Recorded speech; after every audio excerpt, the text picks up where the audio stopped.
This video will show you how to replace the RPWFE water filter on your GE Appliances refrigerator.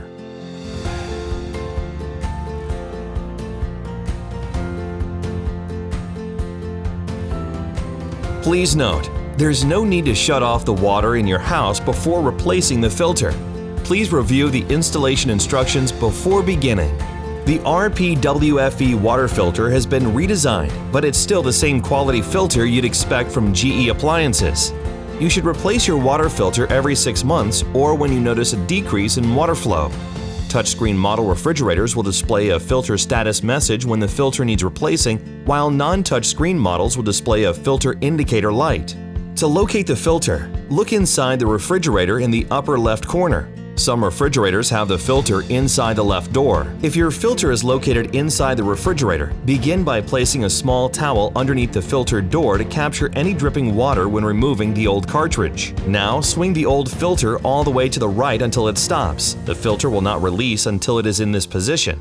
Then simply pull the old filter out without twisting the cartridge. Align the top of the new filter in the holder with the word "front" facing outward. Firmly push the filter in until it engages to ensure it is properly seated, again being careful not to twist the cartridge. Swing the filter back into place and close the filter door. If the filter doesn't swing, double-check that you have aligned and engaged it properly. If your filter is located inside the door of your refrigerator, gently swing the old filter upward until it stops.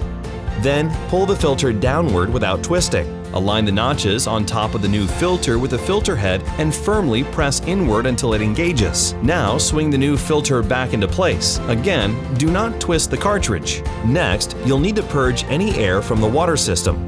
Run about 2 gallons of water through the new filter to clear any air from the system. If your refrigerator has a hands-free autofill option, don't use it until you have finished this step. A little water may initially spurt from the dispenser. Also, it's normal to see a slight discoloration of your water during this step, but don't worry, the water will return to its normal color after being dispensed for a few minutes.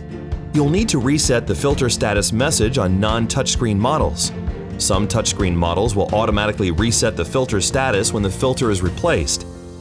To reset it manually, access the main menu, select Water Filter, and press Reset.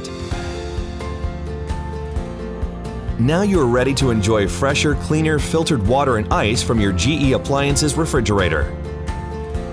For genuine replacement parts, shop now at gewaterfilters.com and be sure to subscribe to our YouTube channel for the latest updates, recipes, and more.